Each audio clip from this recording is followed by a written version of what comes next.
Professor Ronaldo Germano, já conosco aqui nos estúdios da Ação TV. Fala, professor, tudo bem? Bom dia. Bom dia, Diego, bom dia, Everton, bom dia, Mocelin e os nossos amigos internautas. Mais uma sexta-feira, chegando, iniciando.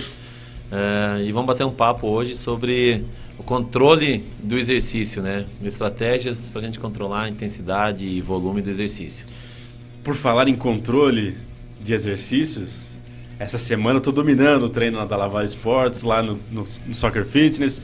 O Mocelin não foi, gaseou terça e quinta, Gaseou. Ganhei os 2 treinos. São Paulo começou a ganhar, virou a maré, virou a maré pro lado do Everton também. É verdade. Tem que cuidar com a maré, porque o homem da semana inteira bem vai chover, Ou não, deu sol, semana toda de sol, Se prepara semana que vem. Tá tudo mudando agora, tá tudo se ajeitando novamente. Bom, falar sobre intensidade, controle do exercício físico, faz um resumo, um apanhado geral desse tema. Na verdade, quando a gente fala de atividade física, de exercício físico, a gente precisa entender os mecanismos que são desencadeados no nosso organismo. Então, quando a gente inicia uma prática de um exercício físico, os nossos músculos eles demandam mais energia, e demandam também mais oxigênio. E esses componentes, que são utilizados no processo de geração de energia dentro da célula, dentro do músculo, eles chegam até o músculo através do sangue, em estruturas do plasma sanguíneo que carregam tanto o oxigênio quanto os nutrientes até a portinha da célula, até a membrana da célula.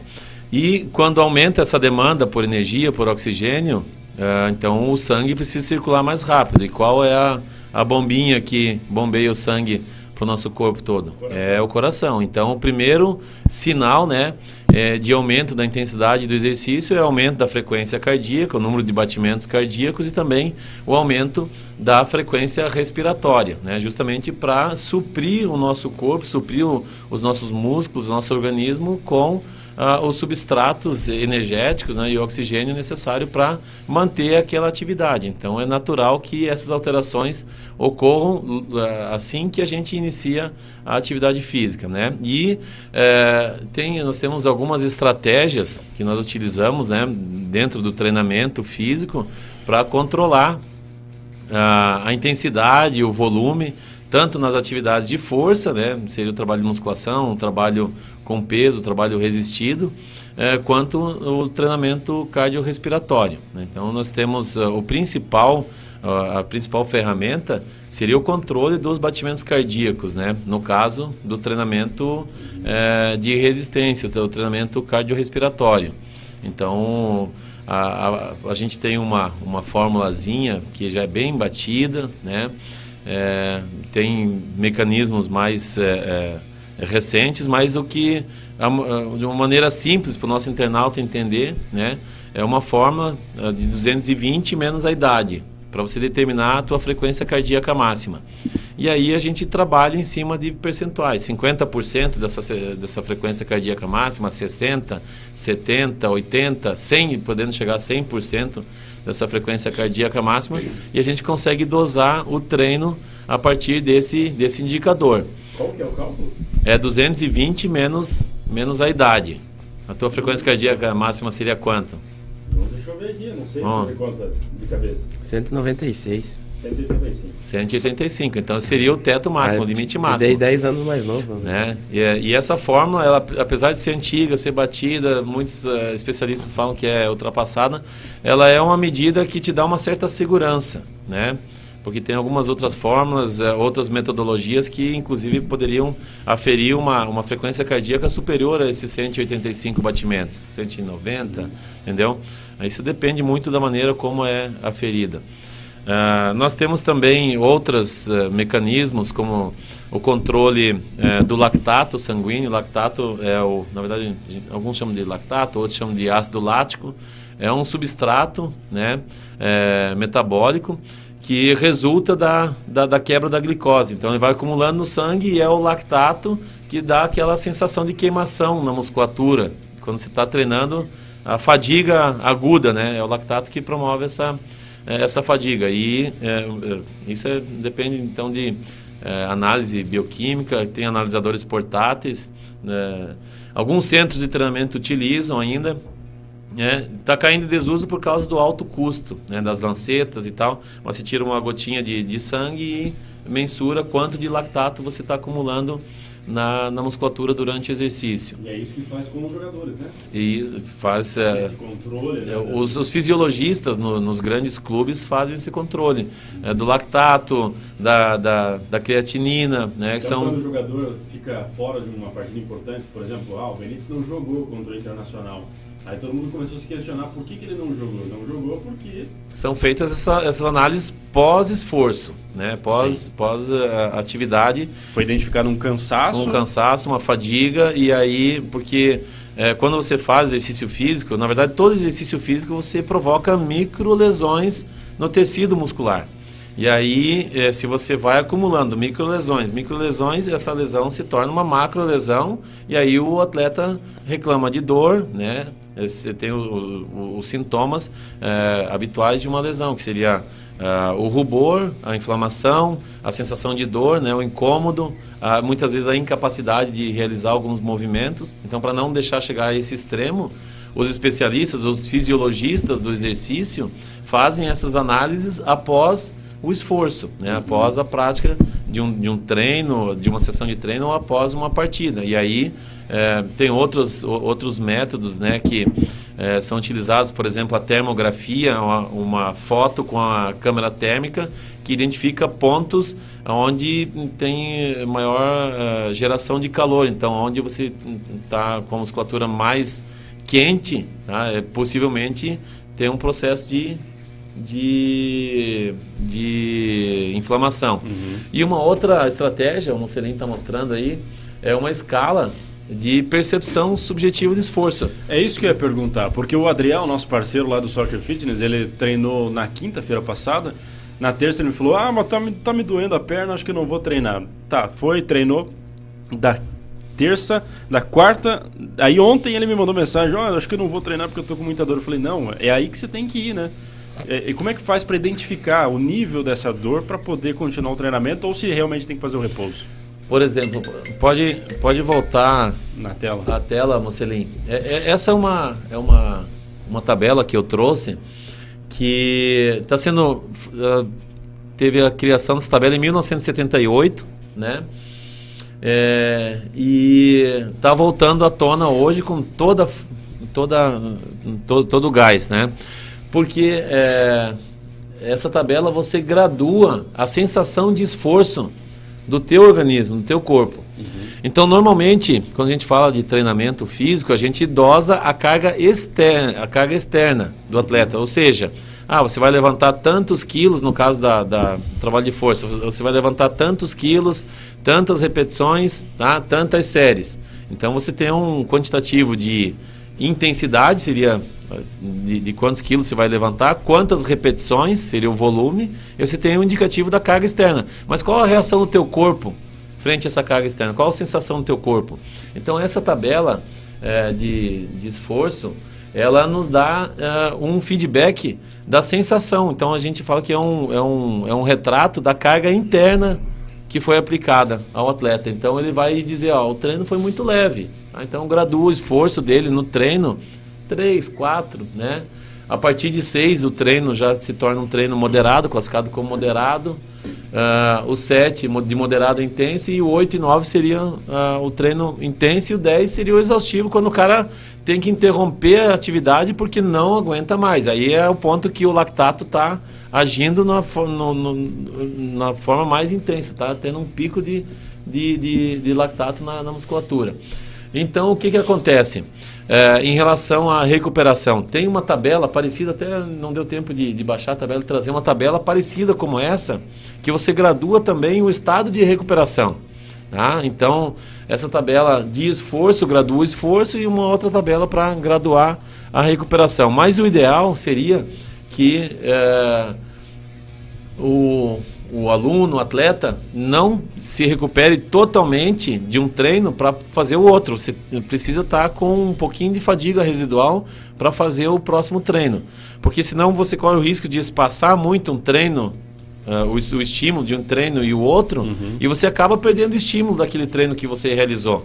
Porque o teu corpo se recuperou e voltou ao estado de equilíbrio, a gente chama de homeostase, o estado anterior, tá? E você precisa acumular estresse, precisa acumular fadigas para que o teu corpo possa se recuperar. Obviamente... E ir evoluindo. E evoluindo, mas para evoluir, você tem que submeter o teu corpo a um estímulo, a um estresse. E o exercício físico, ele é um estresse que a gente submete ao nosso organismo. E o nosso organismo, ele se adapta para, sempre no nível superior, para poder suportar esse estresse. Então, se você espaça muito uma sessão e outra de treino, você perde o estímulo, o corpo se recupera daquele estresse e volta ao estado de normalidade. Então, isso não é bom. Então, por isso a frequência, por isso a regularidade, aquilo que a gente sempre vem falando aqui nos programas da sexta-feira. A regularidade é que vai garantir o progresso, a evolução.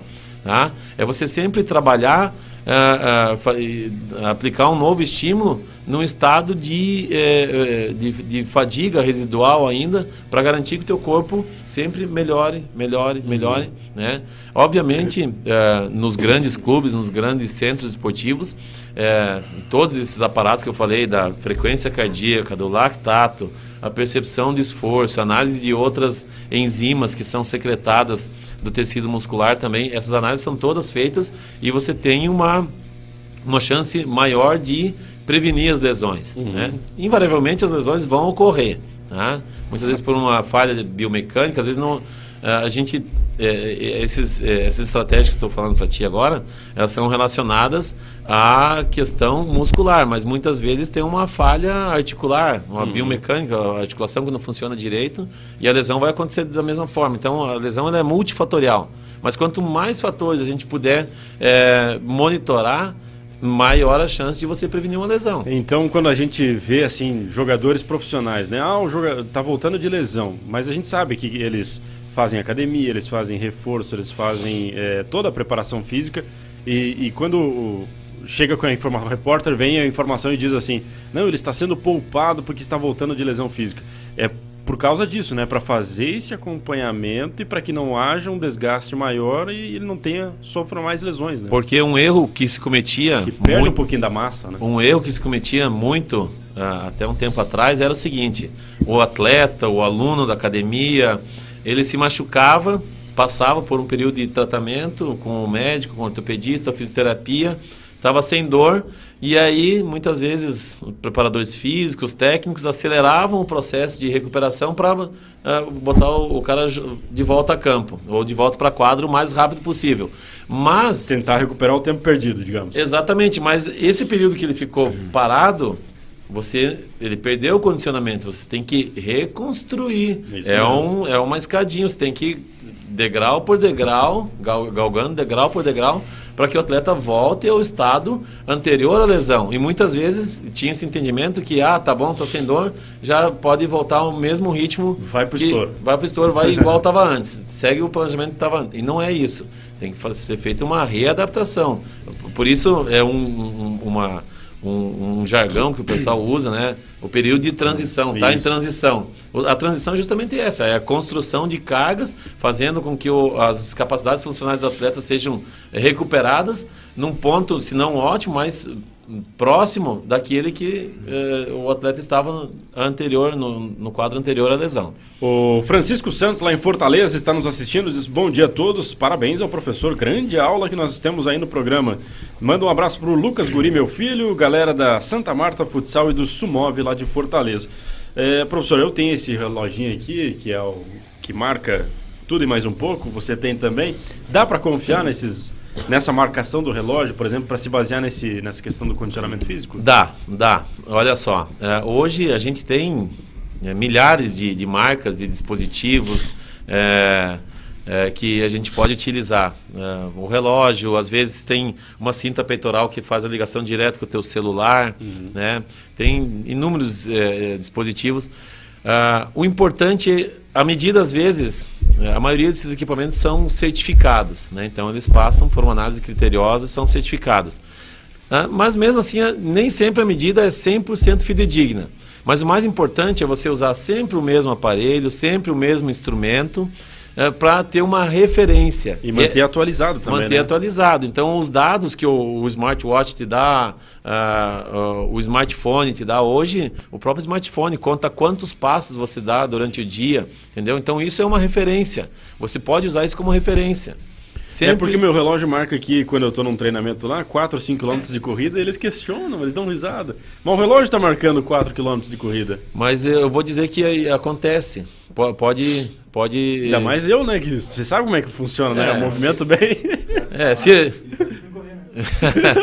Já te falaram que a medida de quilômetro é KM, né? Não M. Não, M.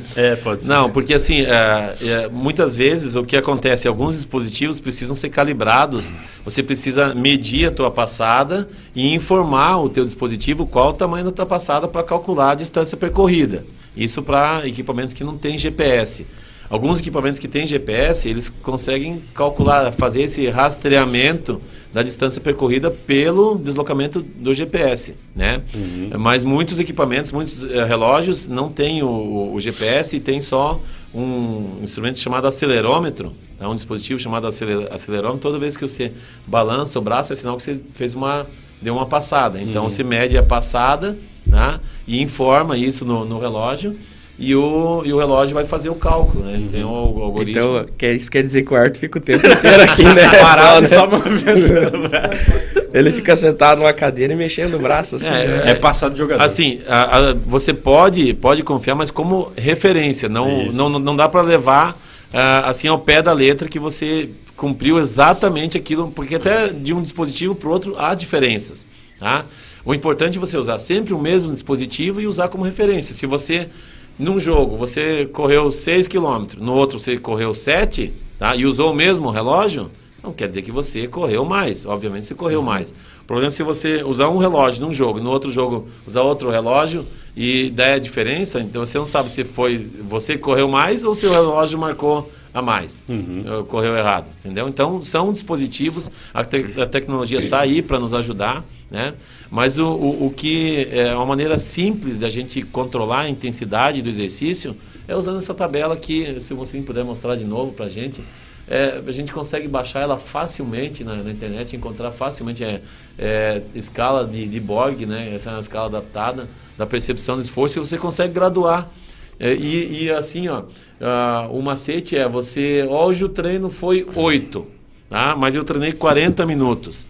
Então eu quero fazer um comparativo com o treino de um outro treino. Então eu pego o 8 vezes 4, dá quanto? 32, ou 40 minutos, né? 8 vezes... dá o quantitativo de carga, né? Seria 8, o teu esforço, foi um treino intenso. 8, a duração do treino foi 40 minutos. 8 vezes 40, 320. No próximo treino, o meu esforço foi 9. E eu treinei 35 minutos. 9 vezes 5 dá quanto? 45, 45, então foi mais. Então o meu esforço foi maior. Mesmo eu treinando menos, o meu esforço foi maior. Com maior intensidade. Então essa é uma maneira simples, prática de você controlar. Se eu não tenho um relógio, professor, eu não tenho um monitor de frequência cardíaca. Se você utilizar essa tabela, tá? E você graduar o teu esforço por essa tabela, multiplicando pelo tempo que você se exercitou, eu treinei 60 minutos e o meu esforço terminei no 10. Então são 600 unidades aleatórias de treino, a gente chama de unidades aleatórias, tá? E você consegue graduar isso, comparar um treino com o outro dessa maneira super simples, percebendo o esforço total do treino pelo tempo, multiplicando pelo tempo total do treino. Essa é a maneira que, inclusive, times de futebol, times de esportes coletivos, esportes individuais têm utilizado para quantificar carga. Logicamente que não é só esses instrumentos. Sim, tem outros instrumentos também que são utilizados, mas esse é o mais prático e o mais simples. Pela tua experiência, quando um aluno teu chega lá, professor, no último treino você exigiu demais, eu estou muito cansado, pega leve, como é que você responde para esse aluno? Você consegue identificar realmente se ele está dando migué ou não? Sim, porque assim, a gente tem um controle, vamos dizer assim, subjetivo, né? Sim. Porque essa é uma escala subjetiva, de percepção subjetiva. Então a gente tem mais ou menos um feedback do aluno no final do treino, como foi, e quando ele se apresenta se queixando de dor, de cansaço, é um sinal que ele não está 100% recuperado. Qual a estratégia que eu gosto de aplicar com os meus alunos, tá? Com os nossos alunos? Vai até onde dá, entendeu?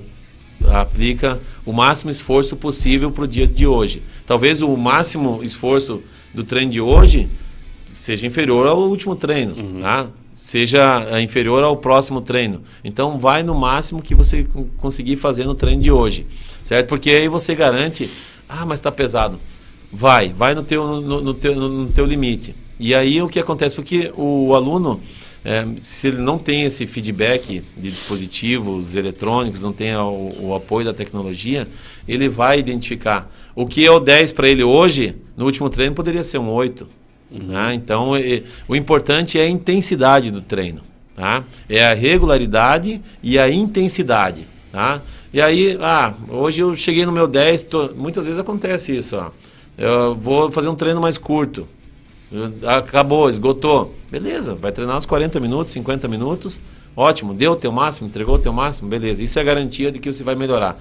Porque se você ficar treinando sempre num nível submáximo, ainda mais os alunos que treinam um dia sim, um dia não.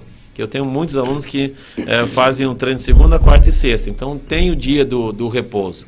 Tá? É diferente daquele aluno que tem atividade todos os dias. Tá? Então você pode exigir que ele vá até o limite todos os dias, porque você sabe que tem um dia de repouso no meio dos dois treinos, e é interessante que ele esteja comprometido em manter a intensidade, porque é isso que vai garantir o acúmulo de estresse, o acúmulo de fadiga e adaptação. E ele está tendo o tempo de recuperação. É diferente de um atleta, de uma pessoa que treina todos os dias. Aí sim, você tem que fazer um controle mais rígido da carga de treino, diariamente. Porque você não consegue... Vamos pegar um exemplo de um jogador de futsal, um jogador de futebol.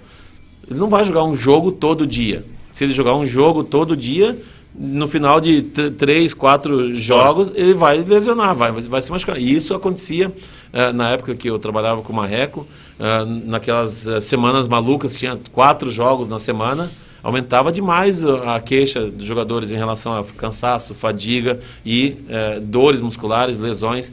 É o excesso de intensidade sem recuperação. Mas se você tem intensidade e com um período subsequente de recuperação, vai ter só ganho, entendeu? O risco é menor da pessoa se machucar. Muito bem. A Neuza Marcelo está desejando bom dia. A Salute da Silva diz assim, bom dia, ótimo programa, boas dicas do professor. O Papai Noel diz assim que todos nós, seus amigos e ouvintes, tenhamos um dia de paz e saúde, um bom final de semana de conquistas e realizações. As explanações do professor Ronaldo são de grande valia, estamos aprendendo muito. E o Valtinho Zucchi, que ontem estava lá na Dalla Valle, né? Corneta, que só ele. Everton Leite movimenta muito. Assisti 5 minutos do treino ontem, é o atleta raiz. Não deu nenhum passo. Ficou paradinho, estacionada. É verdade, eu vi o Valtinho lá ontem. É verdade. Não, eu saí do treino. Estão te vigiando, Everton. Tá me cornetando? Estão te vigiando, cara. Zé o desaforo. Eu falei que uma hora dessa eu vou lá filmar. Acho que estão te sondando. Eu acho que estão interessados no teu passe aí. Sabe que tenho muitos fãs. Sabe o que eu acho que eu vou fazer? Já que a gente tem uma parceria com o Ronaldo e com a Moraes, com o Moraes Monitoramento, vamos instalar uma câmera lá. A gente tem acontece algumas coisinhas lá. Inclusive, antigamente, quando a tecnologia de GPS não era tão acessível como é hoje, uma das metodologias para controlar a carga dos jogadores era colocar 6 câmeras no campo de futebol.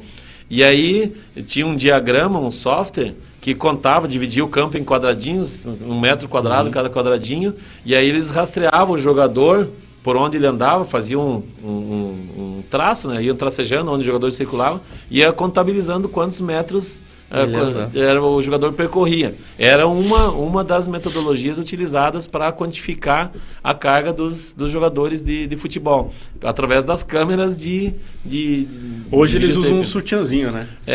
Na verdade é um suporte, né? É um topzinho que acopla o GPS nas costas dos jogadores, e aquele GPS dá até, se bobear, o sistema aponta até o que o cara comeu na noite anterior. O Everton só não usa porque não achou do tamanho dele. Eu ia fazer a piada com você, mas deixei você fazer comigo. Sim. Mas tudo bem. Professor Ronaldo, obrigado pela participação mais uma vez. excelentes explicações. Acho que nosso ouvinte, espectador aqui da Ação TV tem aprendido muito, assim, toda sexta-feira com a sua presença. Acho que está sendo muito de grande valia essa sua participação. Eu agradeço a oportunidade pela parceria, né, de toda sexta a gente tá abrindo esse espaço, poder estar conversando com os nossos amigos internautas, através de uma linguagem descontraída, informal, né? Sim. Eu acho que isso é interessante. E também convidar os nossos amigos, agradecer muito pelo feedback que vocês estão nos dando, né? Os amigos até de Fortaleza, Isso veja mesmo. só, a gente não está falando só para Beltrão, a gente está falando para o mundo, né? Então isso aumenta muito a nossa responsabilidade e também a nossa gratidão, né? Por esse espaço, essa oportunidade. E também convidar os amigos internautas a sempre mandar sugestões, perguntas, porque a sua pergunta pode ser a pauta da nossa próxima, reunião, da nossa próxima fala aqui, né? Então a gente está aberto, disponível, né, para fornecer pelas redes sociais, presencialmente lá na Dalla Valle. Na Dalla Valle, pode nos procurar lá tem o WhatsApp, o 9917-2970. Então, quiser aprofundar algum assunto, tiver alguma dúvida, quiser marcar uma aula experimental, nos fazer uma visita, conversar lá, a gente está sempre à disposição, tá? Mais uma vez, muito obrigado. E quem quiser acompanhar agora, não está mais só no ao vivo, né? A gente também está colocando toda sexta-tarde, já fica lá para quem quiser rever os assuntos, né? A gente está replicando nas nossas redes sociais, no canal do YouTube, o Instagram, o Facebook, né? Compartilhando aí. Quem não puder assistir no horário, né? O interessante seria assistir no horário e interagir, né? Isso mesmo. Mas se porventura você perdeu o programa na sexta-feira, dá uma conferida lá no meu Instagram, no meu Facebook, no Facebook, no Instagram aqui da Ação TV, que vai estar lá, salvo lá, e vocês vão poder acompanhar essa nossa conversa descontraída toda sexta-feira. Eu tenho dito aqui todos os dias que eu banco a aula experimental. Eu banco a aula experimental toda, para quem quiser ir lá no treinamento físico, no funcional ou no Soccer Fitness, a aula experimental é por minha conta. Com certeza. 0800. Deixa eu aproveitar, Everton, pode fazer o sorteio aí, eu prometi e acabei esquecendo de trazer, mas pode fazer o sorteio, que à tarde eu trago aqui na Ação TV uma camiseta lá do nosso centro de treinamento, o Ronaldo Germano, da Dalla Valle Esportes, uma camiseta muito bonita, uma camiseta preta e vermelha, né? Que os nossos alunos desfilam aí pela cidade, né? Um tecido específico para quem faz atividade física, uma poliamida, né? Mandei fazer em Garopaba. O pessoal que corre é o mesmo tecido das camisetas que o pessoal faz nas corridas de rua aí. Uma camiseta de muito boa qualidade. Que tamanho? Tamanho M. Tem tamanho M? Tem o tamanho M. Eu já tenho que pedir um novo lote agora. Por enquanto eu tenho disponível o tamanho M. O Diego vai usar como um GPS. Por isso que o Everton e o Mocelinho e o Thiago, eles não têm camisa do Ronaldo Germano, só vai no tamanho M. Eu tenho, pai. Eu tenho a minha. Vou ir no próximo treino para mostrar para você. Eu vou fazer o seguinte, eu vou ter que aumentar a grade, o pedido da grade das camisas tamanho G, porque o pessoal fala que a minha academia é a única que tem gente normal, acima do peso, quebrado, né? Feio igual o Mocelinho. Então eu vou ter que aumentar o pedido na grade tamanho G, né? Mas tudo bem. Com o tempo a gente vai diminuindo esse tamanho da camiseta também. A gente vai encolhendo. Eu mando o tamanho do Everton depois, para não passar vergonha. Para não passar vergonha. Valeu, professor. Até semana que vem. Muito obrigado, gente. Até a próxima. Professor Ronaldo Germano, na Dalla Valle Esportes, todos os dias, né? Ele está lá disponível para atender você e fazer uma aula experimental, como eu sempre digo aqui. Eu banco a aula experimental para você, não tem problema. Chega lá e fala, eu quero botar na conta do Everton a aula experimental, hein? Só a aula experimental.